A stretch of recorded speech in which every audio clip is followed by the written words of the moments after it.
Smoking causes cancer. Smoking kills. புகைப்பிடித்தல் புற்றுநோயை உண்டாக்கும் மற்றும் உயிரை கொல்லும். Consumption of alcohol is injurious to health. மது அருந்துதல் உடல் நலத்திற்கு கேடு. Subscriber real life incident inspire by subscribers. இந்த சந்தாதாரர்களின் உண்மை பேய் சம்பவம் உங்களால் உருவாக்கப்பட்டவை.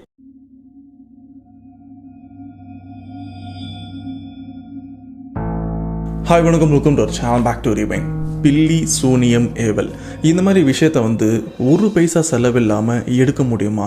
அதாவது ஒருத்தவங்க பில்லி சூனியத்தால் பாதிக்கப்பட்டிருப்பாங்க. அந்த பாதிக்கப்பட்ட நபர் இந்த ஒரு பிரச்சனையிலேருந்து, இந்த சூனியத்திலேருந்து ஒரு பைசா கூட செலவு பண்ணாமல் அதுலேருந்து ஈஸியாக வெளியில் வர முடியுமா அப்படின்னு கேட்டிங்கன்னா முடியும்.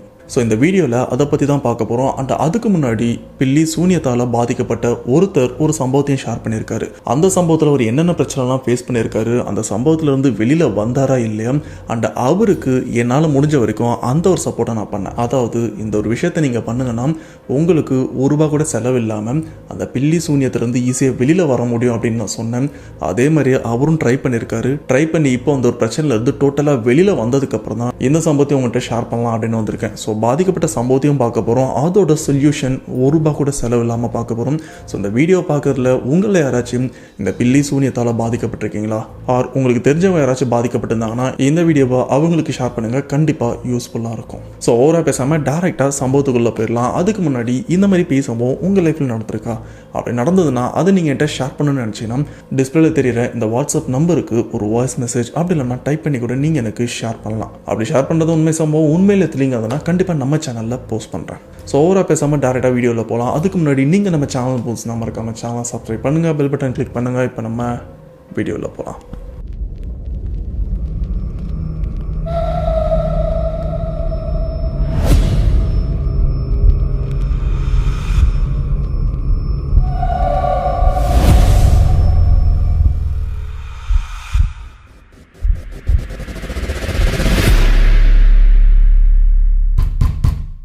இந்த சம்பவத்தை நமக்கு ஷேர் பண்ண இவரோட நேம் முத்து அண்ணன். இவர் எந்த ஊரில் இருக்காருன்னா அரியலூர் மாவட்டத்துலையும் இருக்காரு. இந்த சம்பவம் இவரோட லைஃப்பில் 2020 இந்த லாக்டவுன் முடிஞ்ச கையோட மக்கள் எல்லாமே கொஞ்சம் சுதந்திரமாக சுற்றிட்டு இருந்தாங்களே, அந்த டைமில் தான் இவரோட லைஃப்லையும் நடந்திருக்கு. சொல்லப்போனால் இவரோட லைஃபே புரட்டி போட்டிருக்கு. அதுக்கு காரணம் ஒரே ஒரு சூன்யம் தான். அந்த ஒரு சூன்யத்தில் இவரோட லைஃபே வேறு மாதிரி மாறிடுச்சு. ஸோ அப்படிப்பட்ட சம்பவத்தை இப்போது டீட்டெயிலாக பார்க்கலாம். சரியாக 2020 அரியலூர் மாவட்டம், அங்கே தான் முத்தண்ணன் இவரும் இருந்துகிட்ருக்காரு. அண்ட் இவரோட பிஸ்னஸ் என்னன்னு பார்த்தீங்கன்னா, இந்த செகண்ட் ஹேண்டில் காரெல்லாம் வாங்கி கம்மி ரேட்டில் காரை வாங்கி அதோட லாபத்துக்கான ஒரு அமௌண்ட்டை வச்சு சேல் பண்ணுறது தான் இவரோட பிஸ்னஸாக இருந்துகிட்ருக்கு. ஆரம்பத்திலலாம் பார்த்தீங்கன்னா ஒரு வாரத்துக்கு குறைஞ்சது 10 காராச்சு சேல் பண்ணிடுவார். ரொம்பவே நல்லா தான் இவரோட பிஸ்னஸும் போயிட்டு இருந்தது. ரொம்பவே ஹாப்பியாக தான் இருந்திருக்காரு. ஆனால் இவரோட லைஃப்பில் இந்த ஒரு பிரச்சனை எங்கேருந்து ஆரம்பிச்சது, எதனால் ஆரம்பிச்சது அப்படின்னு இவருக்கு தெரியாமலும் இருந்திருக்கு. இது மட்டும் இல்லாமல் முத்தண்ணன் இவர்கிட்ட ஒரு சில பேர் வேலை செஞ்சுட்டு இருக்காங்க. இந்த காரை நிறைய பேர் பேமெண்ட் கொடுத்து வாங்கியிருப்பாங்க. ஆனால் காரை அவங்க எடுத்துகிட்டு போயிருக்க மாட்டாங்க. கொஞ்சம் டிஸ்டன்ஸில் இருக்கிறவங்களாம் காரை நீங்களே டெலிவரி பண்ணிடுங்க அப்படின்னு சொன்னதுக்கப்புறம் முத்தண்ணன் இவர் என்ன பண்ணுவார்னா, அவர்கிட்ட வேலை செஞ்சுட்டு இருக்கிற அந்த பசங்கிட்ட இந்த காரை இந்த ஏரியாவில், சென்னையில், கோயம்புத்தூரில் இல்லைனா வேறு ஏரியாவில் எந்த இடத்துல நம்ம கஸ்டமர் கேட்குறாங்களோ அங்கே எடுத்துகிட்டு போயிட்டு கொடுத்துட்டு வந்துருங்கப்பா அப்படின்னு சொல்லிடுறாரு. அதுக்கேற்ற மாதிரி எல்லாருமே ஆன் டைமில் அந்த ஒரு காரை டெலிவரி பண்ணிடுவாங்க. பட் 2020 ஒரு குறிப்பிட்ட மாதத்தில் பார்த்தீங்கன்னா இந்த லாக்டவுனில் முடிஞ்ச கையோட முத்தண்ணன் இவர் ஷாப்பில் வேலை செஞ்சுட்டு இருந்த அந்த பசங்க யாருமே வேலைக்கும் வரல. அதுக்கு ரீசன் கொரோனாக்கு பயந்து வெளியில் போகிறதுக்கும் பயந்துருக்காங்க. அண்ட் லாக்டவுனில் கார் எதுவுமே பெருசாக சேல் பண்ணல. இவருக்கும் பெரிய ப்ராஃபிட் இல்லை, கொஞ்சம் கஷ்டமாக இருக்குது அப்படின்றதுனால லாக்டவுன் அன்லாக் பண்ணதுக்கப்புறம் மறுபடியும் காரெல்லாம் சேல் பண்ண ஆரம்பிக்கிறாரு. அண்ட் இவரோட கஸ்டமரில் ஒரு சில பேர் இவருக்கு கால் பண்ணி காரை டெலிவரி பண்ணவும் சொல்லியிருக்காங்க.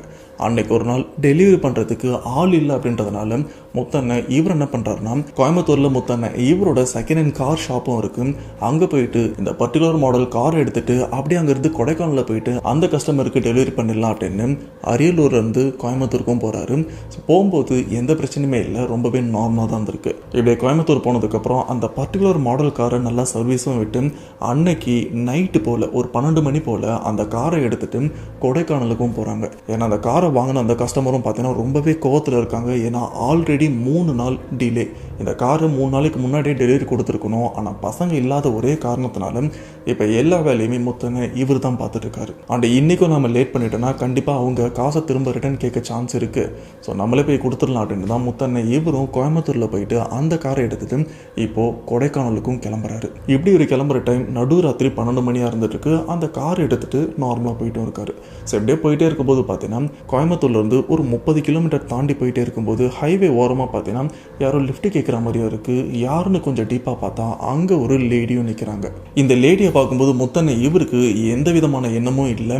அண்ட் அவங்கள பார்க்கும்போது ஏதோ உண்மையிலே லிஃப்ட் கேட்குற மாதிரி ஒரு ஃபீல் தான் இருக்கே அப்படின்றதுனால முத்தனன் டைரெக்டாக அந்த லேடி கிட்ட போயிட்டு காரை நிறுத்தி, என்னாச்சு மேம் இந்த நடுராத்திரி இங்கே நிற்கிறீங்க அப்படின்னு கேட்கும்போது, இல்லை சார் நான் பஸ்ஸில் வந்தேன், கொடைக்கானலுக்கும் போயிட்டுருக்கேன், அண்ட் எனக்கு ரொம்பவே அர்ஜென்ட் அப்படின்றதுனால டிரைவர் கிட்ட சொல்லி கொஞ்சம் பஸ்ஸை ஸ்டாப் பண்ண சொன்னேன். அவரும் ஓரமாக நிறுத்தினார். நானும் பஸ்ஸில் இருந்து இறங்கினேன். அண்ட் ஏன் கூடவே ஒரு சில பேசஞ்சர் இந்த கேப்பை யூஸ் பண்ணிட்டு அவங்களுக்கு எமர்ஜென்சி போல இருக்கு, எல்லாருமே ஒரு சைடு கொஞ்சம் மறைவாக போயிட்டு எங்கள் வேலையை நாங்கள் பார்த்துட்டு இருந்தோம். ஆனால் இதில் வந்து கொஞ்ச நேரத்துக்கு அப்புறம் பார்த்தீங்கன்னா அந்த பஸ்ஸு கிளம்புற சத்தமும் கேட்குது. நானும் அவசரமாக வந்து பார்த்தேன். நான் வந்த பஸ்ஸு அங்கேருந்து கிளம்பிட்டு இருக்கு. என்னன்னு பார்த்தேன், நான் இறங்கினதுக்கப்புறம் என் கூடவே ஒரு சில பேர் இறங்கியிருப்பாங்க. அவங்க இறங்கினதுக்கப்புறம் பஸ் டிரைவரும் ஓகே எல்லாருமே ஏறிட்டாங்கன்னு நினச்சி அவர் இங்கேருந்து பஸ் எடுத்துகிட்டு போயிட்டாரு. தயவு செஞ்சு என்னை கொடைக்கானலில் ட்ராப் பண்ண முடியுமா, நான் உங்களுக்கு பே என்ன பண்ணிடுறேன் அப்படின்னு சொல்ல. பட் முத்தண்ணன் இப்போ கொடைக்கானலுக்கு தான் போயிட்டுருக்காரு. பரவாயில்ல மேம் நான் அந்த வழியாக தான் போயிட்டுருக்கேன், உட்காருங்க அப்படின்னு சொன்னதுக்கப்புறம் அந்த லேடியும் இந்த காரோட பின் சீட்டில் உட்காடுறாங்க. இப்போ டைம் பார்த்தீங்கன்னா ஒரு 12:45 இருக்கும். இந்த நடு ராத்திரியில் இந்த ஹைவேல காரில் முத்தண்ணன் அண்ட் அந்த லேடி இவங்க 2 பேர் மட்டும்தான் போயிட்டே இருக்காங்க. இப்படியே போயிட்டே இருக்கும்போது பார்த்தீங்கன்னா மோஸ்ட்டாக நிறைய ஹைவேல ஒரு விஷயமும் இருக்கும். அது என்னன்னா ஒரு சில இடத்துல ஸ்பீட் பிரேக்லாம் இருக்காது. ஸோ ஃபாஸ்ட்டாக போகிற வண்டியோட வேகத்தை குறைக்கிறதுக்காக அங்கே பேரிகேட்லாம் வச்சுருப்பாங்க. ஸோ ஸ்ட்ரெயிட்டாக வர வண்டி ஸ்லோ பண்ணி கொஞ்சம் திரும்பி தான் போகிற மாதிரியும் இருக்கும். அந்த மாதிரி பேரிகேட் பார்த்தீங்கன்னா நிறைய ஹைவேலேயும் இருந்துட்டு இருக்கும். ஸோ கரெக்டாக அந்த பேரிகேட் இருக்கிற அந்த ஸ்பாட் வரும்போது வண்டியை ஸ்டாப் பண்ணால் மட்டும்தான் கண்ட்ரோல்டாக அந்த இடத்த கொஞ்சம் பெண்ட் எடுத்து போக முடியும். அதே போல தான் முத்தண்ணன் இவரும் காரோட ஸ்பீடை ஸ்லோ பண்ணுறாரு. நல்லா ஸ்லோ பண்ணிட்டு அந்த பேரிகேடை வந்து கிராஸ் பண்ணி போகலான்னு பார்க்கும்போது அந்த இடத்துல சடனாக எங்கேருந்து வந்தாருன்னு தெரியல ஒரு பெரியவர் அந்த கார் முன்னாடியும் வந்து நிற்கிறாரு. நின்னது மட்டும் இல்லாமல் அந்த காரோட கண்ணாடியை தட்டி உள்ளே இருக்கிற அந்த பொம்பளை வெளியில் இருக்குது இல்லைன்னு நீ செத்துருவ அப்படின்னு ஒரு மாதிரி பைத்திய மாதிரியும் பேசியிருக்காரு. ஆரம்பத்தில் வெளியில் இருக்கிற அந்த வயசானவர் இந்த ஒரு விஷயத்த சொல்லும்போது உள்ள நம்ம முத்தண்ணன் இவருக்கு எந்த சத்தமும் கேட்கல. ஏன்னா ஜன்னலோட எல்லா கண்ணாடியும் க்ளோஸ் பண்ணதுனால வெளியில் என்ன பேசுகிறாங்கன்னு சத்தம் கேட்கல. அந்த முத்தண்ணன் உள்ளே இருந்துட்டு நௌரியா அப்படின்னு சொல்ல அவரும் சேம் இதே விஷயத்த தான் சொல்லியிருக்காரு. ஆனால் இவருக்கு சுத்தமாக புரியல. பட் அதுக்கப்புறம் இந்த காரோட ஜன்னல் கண்ணாடியை இறக்குனதுக்கப்புறம் தான் அங்கே வெளியில் அந்த பெரியவர் கத்துற விஷயம், அந்த பொம்பளை வெளியில் இருக்குது இல்லை நீ செத்துருவ அப்படின்னு ஒரு மாதிரி சொன்ன விஷயம் இவருக்கும் புரியுது. பட் முத்தனை இவரும் இந்த ஒரு விஷயத்த பெருசாக எடுத்துக்கல, ஓரமாக போயா அப்படின்னு அவரை இடிக்கிற மாதிரி கொஞ்சம் ஆக்ஷன் கொடுக்க அவரும் கொஞ்சம் நகர்ந்துடுறாரு. அந்த கேப்பை யூஸ் பண்ணி முத்தன் அங்கேருந்தும் கிளம்பிடுறாரு. பட் அதுக்கப்புறமும் அந்த பெரியவர் அந்த காரை துரத்திட்டு வர மாதிரி கொஞ்சம் தூரம் ஓடி இருக்காரு. ஆனால் அதுக்கப்புறம் அவரால் ஓட முடியல. கடைசி அந்த பேரிகார்டு இருக்கிற இந்த ஏரியாவை கிராஸ் பண்ணும்போது பார்த்தீங்கன்னா எங்கேருந்து வந்ததுன்னு தெரியல, கிட்டத்தட்ட ஒரு 10-15 நாய்ங்க அங்கெங்கன்னு ஓடி வந்து இந்த காரை குலைச்சிட்டு துரத்தவும் ஆரம்பிக்குது. இதை முத்தனை இவரும் பார்க்குறாரு. பார்த்துட்டு ஷாக்லாம் ஆகலை. ஏன்னா மோஸ்ட்டாக ஹைவேல இல்லைனா ஏதாச்சும் ரோட்டில் பார்த்தீங்கன்னா ஏதாச்சும் ஒரு வண்டி போனால் இந்த நாய்ங்க துரத்திட்டு வர்றது ஒரு பெரிய விஷயம் கிடையாது. நம்ம பைக்கில் போகும்போது கூட இந்த ஒரு விஷயத்த ஃபீல் பண்ணியிருப்போம். ஸோ அதே மாதிரியான விஷயம் தான் இதுவாக இருக்கும் அப்படின்னு அவரும் பெருசாக கண்டுக்கல. ஆனால் இந்த இடத்துல ஒரு ஸ்ட்ரேஞ்சான விஷயம் என்ன தெரியுமா, அந்த நாய்ங்க கொஞ்சம் தூரம், அதாவது ஒரு 20 அடி 50 அடி தூரத்துக்கெல்லாம் இவங்களை துரத்திட்டு வரல, கிட்டத்தட்ட ஒரு 300 மீட்டர் வரைக்கும் அந்த நாய்ங்க இவங்களையும் துரத்திட்டு வந்திருக்கு. இந்த ஒரு விஷயம் தான் முத்தனை இவருக்கு கொஞ்சம் ஸ்ட்ரேஞ்சாக இருக்குது. எதுக்கு இந்த நாய்ங்க இவ்வளோ தூரம் நம்மளை துரத்திட்டு வருது, அதுவும் இத்தனை நாய்ங்க இருக்கே அப்படின்னு கொஞ்சம் ஸ்ட்ரேஞ்சாகவும் பார்க்குறாரு. சரி அப்படியே அந்த காரோட முன்னாடியில் ஒரு சின்னதாக கண்ணாடி இருக்கும், அது வழியாகவும் பார்க்குறாரு. நாய்ங்க ஒரு லெவலுக்கு மேலே நின்றுச்சு. அப்படியே கண்ணாடி மூலியமாக பின்னாடி உட்காந்துட்டு இருக்கிற அந்த லேடியை பார்க்கும்போது அவங்க முகத்தில் ஒரு சின்ன ரியாக்ஷன் கூட இல்லை. என்னடா இங்கே இவ்வளோ விஷயம் நடந்திருக்கு, இப்போ அந்த பெரியவர் கூட இந்த காரை மறித்து லூசு மாதிரி பண்ணிட்டு இருந்தாரு, நாய் கூட துரத்திட்டு வந்தது, ஆனால் இவங்க மூஞ்சில் ஒரு சின்ன ரியாக்ஷன் இல்லாமல் இங்கே எதுவுமே நடக்காத மாதிரி ரியாக்ட் பண்ணிட்டு இருக்காங்களே அப்படின்ற ஒரு விஷயம் முத்தனை இவரையும் கொஞ்சம் உறுத்துது. இப்படியே முத்தனை இவரும் அந்த காரை டிரைவ் பண்ணிட்டு போயிட்டே இருக்காரு. அப்படி போயிட்டே இருக்கும்போது பார்த்தீங்கன்னா இந்த காருக்குள்ள சடனாக இந்த எரிஞ்சு தீஞ்சு போன பணத்தோட நாத்தமாக அடிக்க ஆரம்பிக்குது. இது எப்படி ஒரு எரிஞ்சு போன பணத்தோட நாத்தமாக இருக்கும் அப்படின்னு முத்தனை இவர் கெஸ் பண்ணியிருக்காரு அப்படின்னு கேட்டீங்கன்னா, முத்தனை இவங்க வீட்டுக்கு கொஞ்சம் தள்ளி பார்த்தீங்கன்னா சுடுகாடும் இருந்துட்டு இருக்கு. அந்த இடத்த கிராஸ் பண்ணும்போது பணத்தை எரிக்கும் போதெல்லாம் சேம் இந்த ஒரு வாடை அவருக்கும் வந்திருக்கு. ஸோ க்ளீனாக அந்த ஒரு விஷயத்த கெஸ் பண்ணிடுறாரு. இது எரிஞ்சு போனால் பணத்தோட நாத்த மாதிரி இருக்கே அப்படின்னு கொஞ்சம் பயப்பட ஆரம்பிக்கிறாரு. அவருக்கு இந்த ஒரு பயம் 2 விதமாக இருந்துட்டு இருக்கு. அதில் ஒன்று என்னன்னு பார்த்தீங்கன்னா, இந்த மாதிரி நாத்தம் காரில் அடிச்சதுன்னா கண்டிப்பாக கஸ்டமர் இந்த காரை வாங்க மாட்டாங்க. இது மட்டும் இல்லாமல் இந்த காரை நம்ம ஃபுல்லாக வாட்டர் வாஷ் பண்ணி அண்ட் உள்ள இன்டீரியர் எல்லாமே க்ளீன் பண்ணி நல்லா வாசனையாக இருக்கிற ஒரு காரோட பர்ஃப்யூம் தான் வந்து கார்லேயும் வச்சுருக்கோம். நல்ல ஸ்மெல்லோட தான் இருந்துட்டு இருந்தது. இவ்வளோ நேரம் அதானடா இருந்தது, இப்போ என்ன சடனாக நாற்று அடிக்குதுன்னு கொஞ்சம் பயப்பட ஆரம்பிக்கிறாரு. ஆனால் இந்த ஒரு விஷயத்தையும் முத்தனை இவரும் கண்டுக்கல. இப்படியே காரை ஓட்டிகிட்டே இருக்காரு. கொஞ்சம் தூரம் போனதுக்கப்புறம் இந்த ஒரு வாடை ரொம்பவே அதிகமாகவும் அடிக்க ஆரம்பிக்குது. அதாவது இவருக்கு பக்கத்தில் இருந்து அடிக்கிற மாதிரி ரொம்பவே மோசமாகவும் அடிக்க ஆரம்பிக்குது. இந்த டைம் முத்தனை இவரால் அந்த ஒரு நாத்தத்தை கண்ட்ரோல் பண்ணவே முடியல. அவருக்கு அந்த இடத்துல வாந்தி வர மாதிரி ஆயிடுச்சு. ஆனால் இப்போ இவருக்கு மர்மமாக இருக்கிற ஒரு விஷயம் தெரியுமா, இந்த வாடை நமக்கு மட்டும்தான் வருதா இல்லை பின்னாடி உட்காந்துட்டு இருக்கிற அந்த லேடிக்கும் வருதா? எந்தவித ரெஸ்பான்ஸுமே இல்லையா அப்படின்னு காரை ட்ரைவ் பண்ணிவிட்டு, ஏன் மேடம் உங்களுக்கு ஏதாச்சும் நாத்தடிக்குதா அப்படின்னு கேட்க, சீட்டுக்கு பின்னாடி உட்காந்துட்டு இருக்கிற அந்த லேடி கிட்ட இருந்து ஒரு ரெஸ்பான்ஸுமே இல்லை. அகைன் அமைதியாக தான் இருந்துட்டு இருக்காங்க. என்ன இவங்க அமைதியாக இருக்காங்களே, மேடம் உங்களை தான் கேட்குறேன், உங்களுக்கு ஏதாச்சும் ஸ்மெல் வருதா அப்படின்னு. இவர் ரோட்டை பார்த்துட்டு தான் ஓட்டிட்டு இருக்காரு. ஆனால் அந்த லேடி கிட்ட தான் பேசிட்டு இருக்காரு. திரும்பவும் எந்தவித ரெஸ்பான்ஸுமே இல்லை அப்படின்னு தெரிஞ்சதுனால காரோட முன்னாடியில் பார்த்தீங்கன்னா அந்த சின்ன கண்ணாடியாக இருக்கும். அது மூலியமாக பின்னாடி உட்காந்துட்டு இருக்கிற ஆளும் தெரியும், பின்னாடி வர வண்டியும் தெரியும். அதில் பார்க்கும்போது இவர் சீட்டுக்கு பின்னாடி இருக்கிற அந்த லேடியை ஆளை காணும். இதை பார்த்த அடுத்த செகண்ட்லேயே பார்த்தீங்கன்னா கிட்டத்தட்ட 120 ஸ்பீடில் போயிட்டு இருக்கிற இந்த ஒரு காரை சடன் பிரேக்கு போட்ட மாதிரி ஒரு பெரிய பிரேக்கை போட்டு அந்த காரை ரோட்டுக்கு கொஞ்சம் சைடில் நிறுத்துறாரு.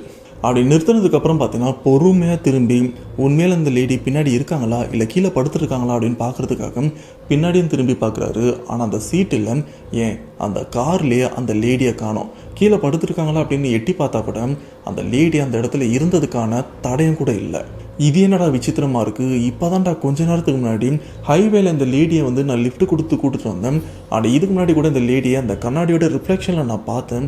ஆனால் இப்போ அந்த லேடியை காணுமே அப்படின்னு பயங்கரமாக பயப்பட ஆரம்பிக்கிறாரு. இந்த ஒரு விஷயம் எதனால் நடக்குது அப்படின்னு சுத்தமாக இவருக்கும் ஐடியா இல்லை. இந்த ஒரு விஷயத்த இப்படியே யோசிச்சுட்டு இருக்க மறுபடியும் இந்த இடத்துல இந்த நாய்ங்க எங்கேருந்து வந்ததுன்னு தெரியல. மறுபடியும் அதே போல் ஒரு 10 நாய்ங்க கிட்ட இந்த காரை சூழவும் ஆரம்பிக்குது. சுற்றி நின்று இந்த காரை பார்த்து குலைச்சிட்டும் இருக்கு. இப்போ முத்தனை இவருக்கு என்ன பண்ணுறதுன்னு தெரியல. எப்பா இந்த இடத்த விட்டு கிளம்பிடணும் அப்படின்னு காரை ஸ்டார்ட் பண்ணுறாரு. ஆனால் கார் ஸ்டார்ட் ஆகலை. கார் நல்ல கண்டிஷனில் தான் இருந்துகிட்ருக்கு. இன்ஜினில் எந்த பிரச்சனையுமே இல்லை, வண்டியில் ஒரு பிரச்சனை கூட இல்லை.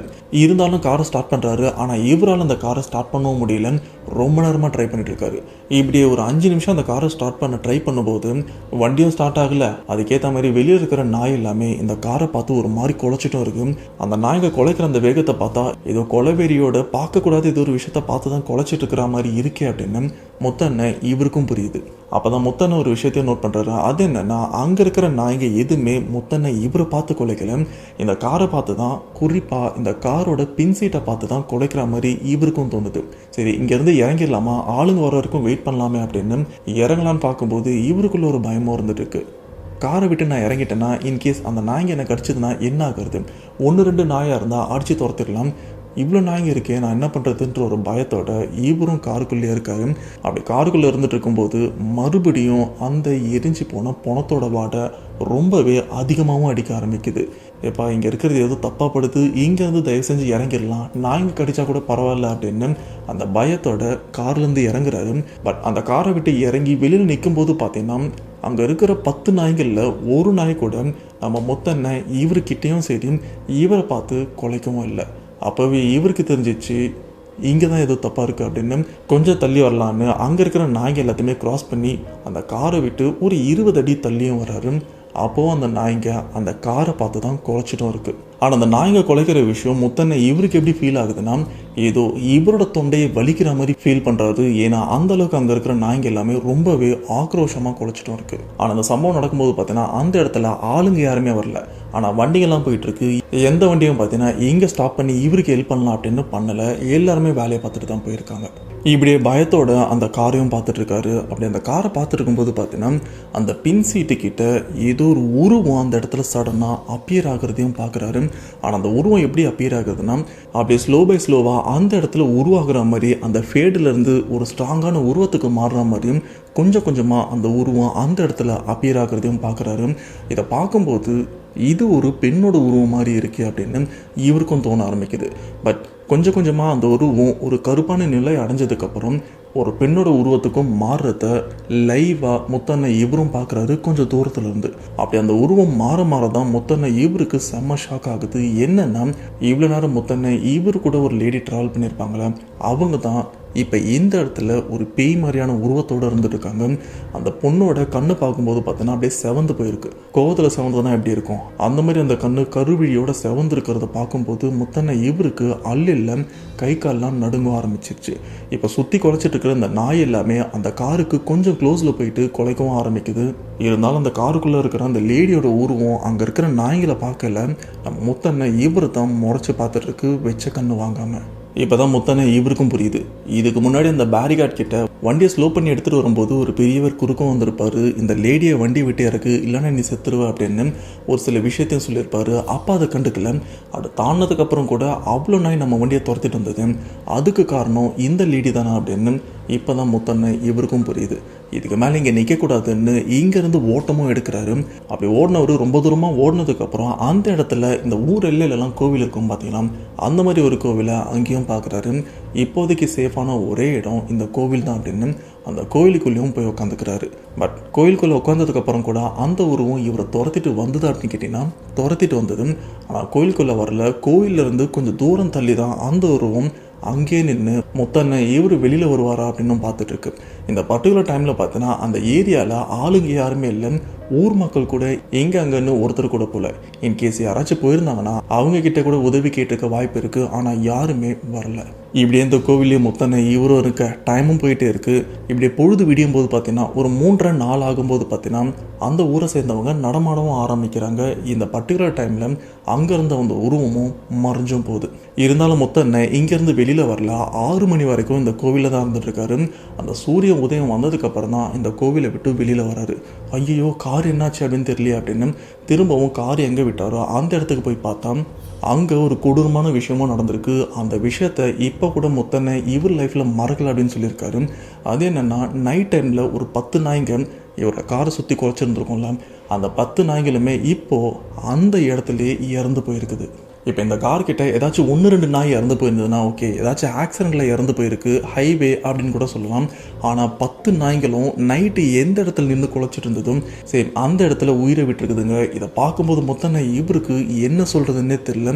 ஏதோ பெரிய விஷயம் நம்மளை சுற்றி தப்பாக நடக்குது அப்படின்னு இந்த காரை எடுத்துகிட்டு இங்கேருந்தும் கிளம்புறாரு. பட் போகிற வழியில் பார்த்தீங்கன்னா முத்தண்ணன் இவரோட எண்ணம் என்னென்னா போகிற வழி, அதாவது கொடைக்கானல் போகிறதுக்கு முன்னாடி பார்த்தீங்கன்னா பழனிமலை முருகன் கோவில் வந்துருக்கு. அந்த கோவில் இவருக்கு ரொம்பவே ஃபேவரட். அந்த கோயிலுக்கு போயிட்டு அதுக்கப்புறம் காரை டெலிவரி பண்ணிடலாம் அப்படின்னும் பழனிக்கும் போகிறாரு.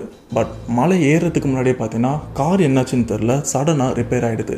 இல்லை ஏதோ பிரச்சனை, நாம் கண்டிப்பாக கோயிலுக்கு போயே ஆகணும் அப்படின்னு காரை அந்த மலை அடிவாரத்தில் விட்டு அங்கே இருக்கிற ஒரு லோக்கல் வண்டியை பிடிச்சி மலைக்கு மேலே போக ட்ரை பண்ணுறாரு. ஆனால் என்ன ட்ரை பண்ணாலும் முத்தண்ணன் அவரால் மலை மேலே இருக்கிற அந்த கோவிலுக்கு போகவும் முடியல. ஒரு லெவலுக்கு மேலே முத்தண்ணன் இவருக்கே நல்லா புரியுது, இப்போதைக்கு நம்மளால் கோயிலுக்கு போக முடியாது, பேசாமல் இந்த காரை எடுத்துகிட்டு போயிட்டு டெலிவரி பண்ணிவிட்டு திரும்ப கோயிலுக்கு வரலாம் அப்படின்னு மறுபடியும் மலை அடிவாரத்துக்கும் போகிறாரு. போயிட்டு காரை ஸ்டார்ட் பண்ணலாம், எதாச்சியாக ஸ்டார்ட் பண்ணலான்னு ட்ரை பண்ணுறாரு. ஆனால் இப்போ ஸ்டார்ட் பண்ண உடனே காரும் ஸ்டார்ட் ஆயிடுது. அப்போவே முத்தண்ணன் இவருக்கும் புரியுது பல தடங்கள் இருந்துட்டுருக்கு அப்படின்னு. இப்போ இங்கேருந்து கொடைக்கானலுக்கும் போகிறாரு. கொடைக்கானலுக்கு கொஞ்சம் லேட் ஆனாலும் அந்த ஃபேமிலி கிட்ட நடந்த எல்லா விஷயத்தையுமே சொல்லி காரை சக்ஸஸ்ஃபுல்லாக டெலிவரி பண்ணிவிட்டு அங்கேருந்தும் ரிட்டர்ன் கிளம்புறாரு. ஸோ இப்போ முத்தண்ணன் அவரோட சொந்த ஊரான அரியலூருக்கு வந்துட்டாரு. அவரோட பிஸ்னஸை பார்க்கலான்னு பார்த்தா இந்த இன்சிடென்ட் நடந்த அடுத்த ஒரு வாரத்துக்கு பார்த்தீங்கன்னா பஞ்சத்தில் அடிப்பட்ட மாதிரி முத்தண்ணன் இவரும் மாறுறாரு.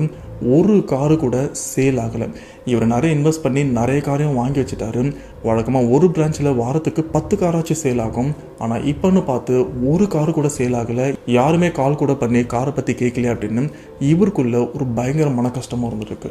இப்படியே அந்த ஒரு வாரம் முடிவில் பார்த்தீங்கன்னா முத்தண்ணன் இவருக்கு ஒரு ஃபோன் காலும் வருது, இவருக்கு தெரிஞ்சவங்க. அப்போ அந்த தெரிஞ்சவங்க முத்தண்ணன் இவருக்கு ஒரு விஷயத்தையும் சொல்கிறாங்க. அதை கேட்டதுக்கப்புறம் முத்தண்ணன் இவருக்கு உடம்பெல்லாம் ஆடி போகுது. என்னென்னு பார்த்தா போன வாரம் கொடைக்கானலில் ஒரு காரை டெலிவரி பண்ணியிருப்பாங்கல்ல, அந்த காரை ஒரு ஃபேமிலியும் வாங்கியிருப்பாங்க. காரை வாங்கின மொதல் நாளே அவங்க ஒரு ட்ரிப்புக்கு போகலாம் அப்படின்னு பிளான் பண்ணியிருக்காங்க. பட் அந்த ட்ரிப்பில் போகும்போது ஒரு ஹைவேல ஆக்சிடென்ட் ஆகி அந்த காரில் இருக்கிற எல்லாருமே ஸ்பாட்லேயே இறந்து போயிருக்காங்க.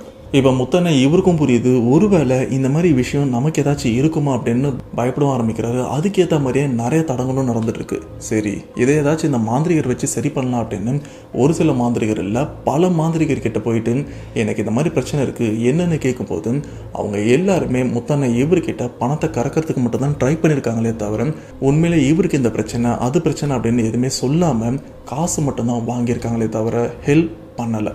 ஒரு லெவலுக்கு மேலே முத்தண்ண இவருக்கு சுத்தமாக ஹோப் போயிடுச்சு. கிட்டத்தட்ட ஒரு 5 லட்சம் கிட்ட செலவு பண்ணதான் முத்தண்ண இவரும் சொல்லியிருக்காரு. கடைசியாக பார்த்தீங்கன்னா முத்தனோட ஃப்ரெண்டு ஒருத்தர் ஒரு பெரியவர் பற்றியும் சொல்ல, அவர் காசு வாங்க மாட்டார், நீ வேணா போய் பாரு அப்படின்னு சொல்லியிருக்காரு. சரி, எவ்வளோ பார்த்துட்டோம், இவர்கிட்ட போய் பார்க்கலாம் அப்படின்னா அகைன் முத்தண்ண அந்த பெரியவர்கிட்டையும் போய் கேட்க அவர் நடந்த எல்லா விஷயத்தையுமே வந்து சொல்லிடுறாரு. அது என்னன்னா, தம்பி உனக்கு யாரோ சூனியமும் வச்சுருக்காங்க, அதுவும் இது சாதாரண சூனியம் கிடையாதுப்பா, ரொம்பவே உக்கிரமான ஒரு சூனியம். உன்னோட தொழிலை வந்து முடக்கிறதுக்காக தான், உன்னை உடல்நிலையில் அண்டு உன்னோட தொழிலை வந்து முடக்கிறதுக்காக தான் இந்த மாதிரி சூனியத்தையும் பண்ணியிருக்காங்க.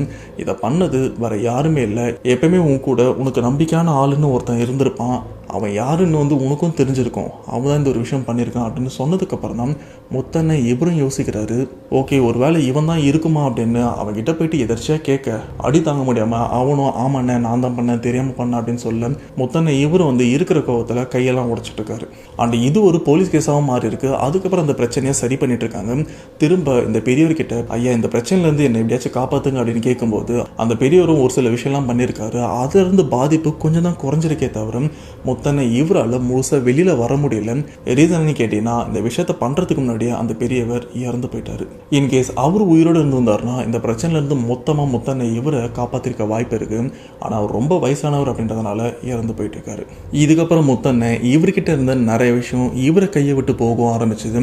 அரியலூரில் இவர் ஓப்பன் பண்ண ஒரு பிரான்ச்சையும் க்ளோஸ் பண்ணிட்டு இருக்காரு.